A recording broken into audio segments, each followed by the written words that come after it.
All right, so we're in GarageBand, right?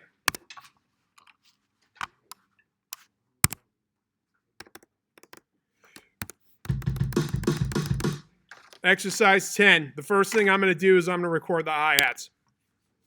I'm setting it 70 beats per minute. I'm actually going to take it down to 60 because we're doing 16th notes.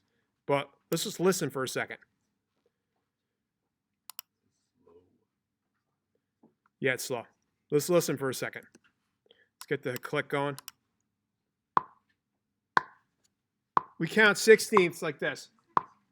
1 E and a 2 E and a 3 E and a 4 E and a, okay? Just keep that in mind. Now, my hi-hats, we already established the hi-hat pattern is 1 and 2 and 3 and 4 and, right? So I'm gonna record those in. Listen.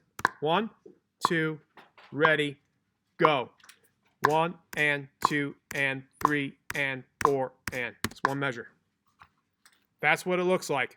You see it here, right? You immediately go in and fix it. Just realize that you're playing it in, you're going to mess it up a little bit. All right? See it says 1/8 note here? It's already set to an 1/8 note. I played in 1/8 notes. I want to quantize the 1/8 notes. Just hit the Q. Do you see the notes move? It was slight because I wasn't messed up that bad. But I'll show you again. See them now? Train your eyes on them. See them move a little bit? Now listen. 1 and 2 and 3 and 4 and. The next easy thing is the kick because the kick goes 1, 2, 3, 4, right? 1, 2, ready, go. Kick, kick, kick, kick. Those are quarter notes, right? Select them, change it to quarter note. You see it move? Yeah. 1, 2, 3, 4. Now back to the snare. Snare's crazy, right? And even if I play it wrong, which I probably will, you can fix it. It's so the snare goes 1, 1 E and 1 E and 1 E and 1 E and see? Count it 1 E and 1, 2, ready, go. 1 E and 1 E and and. Now, let's say I messed it up. That was a 16th rhythm. So I select my snares. I go to 16th. Snaps it in. Now listen. At this point, I could turn the click off.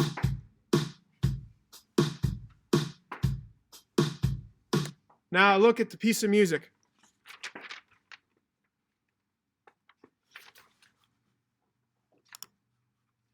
Oh, this is tough because I'm recording this, but you're not going to see what I'm doing.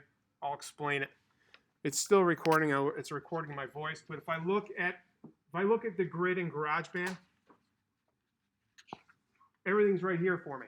Look, 1 and 2 and 3 and 4 and. Now, if it's easier for you, you could zoom in a little bit. You see I'm zooming in? Look at my, oh, thanks. Probably should have done that before I zoomed in. Look, my hi-hats. I'm checking my hi-hats. 1 and 2 and 3 and 4 and, right? Correct? Everybody see that? Next, I'm checking my kick drum because we know the kicks are supposed to be on 1, 2, 3, 4, correct? Now, if you look at your divisions here, beat 1, E, and beat 2, E, and Now, if you think about it, that 16th note is in between the second and third hi-hat. There it is right there. See it? It's on the and, or it's on the all right after that and. And my second snare should be on the and of 2. 2 and. There's my second snare. That's how you're going to check your work. All right, now. Say you're like, my coordination's terrible. and you don't want to play this in. Trust me, playing something in is going to be better for you. Because if I sit and teach you 16th notes, how do we count them? If you guys aren't going 1E and a 2E, and if you're not physically doing it or going, guess what? You think it's going to sink into your memory as well as if you don't? Say you can't play it. Yeah, it's just like when you go and perform this, when you're speaking those numbers, you're actually performing it with your voice. If you're clapping, you're putting that into your memory. You're putting it into your body. It's like it's storing things into your muscle memory. All right, so it's kind of important for you to play it in. But if you don't really need to, there's ways around it. If you just start with a region here. Say you're on measure 3 and you hit record. Just play one note. Oh, sorry. It's on loop. Set it up, turn the loop, make sure your loop's off. Set it up to record on measure 3 and just play anything. Aha. All right. So one random note, you don't need it. If you're doing a measure, this is exactly what I got. You take that note and erase it, and then go to the beginning of the measure. Now watch. If you hold down the command key, you will open up the draw tool. Just looks like a pencil. See it here? Ready to see that? My bass drum's here. I'm gonna put my bass drum on beat 1, beat 2. The first thing I did was drag the size of the note. You want it to be at least the 16th note size. This is how big they are, like this big. Because if it's too small, you'll have a hard time actually putting your mouse on it when you zoom out. See what I'm doing? All right, those are my kicks. Where does my snare go? My first snare goes on the right here. Anybody checking my work besides me? No?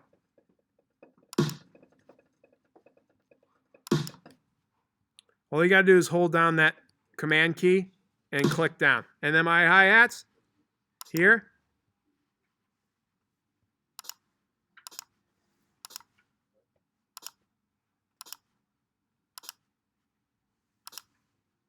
You see that?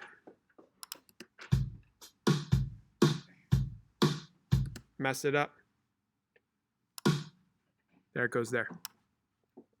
I check your work, right? Now this sounds really cool at a fast speed. Now say you want to use this for a song, but you want to cook, just turn it up. Hear it? Sounds pretty groovy that way. But the thing is when you're dealing with 16ths, it's better for you guys to keep it slow, so you have an easier time, just even if you're playing it, especially. But that was example 10, and I showed you how to play it in. I showed you how to write it in. Obviously, when you're writing it in, you don't have to. You probably won't have to quantize it. Any questions? But if you're on the computer, it's your responsibility to program all these in. And if you notice something, I'm going to stop the recording now. If you notice something, a lot of these examples have the snare on 2 and 4. It's like that doesn't switch up. It's the kick drum that's doing different things. And that's very true to music. A lot of the times you hear anything that's got straightforward rock or pop or whatever, dance music, this is where the snare is going to live. That's what people are used to. It's what drives the song. It's the most audible drum on the drum set. And the kick is fun. The cymbals are fun. But that snare is really the most important thing. Yeah.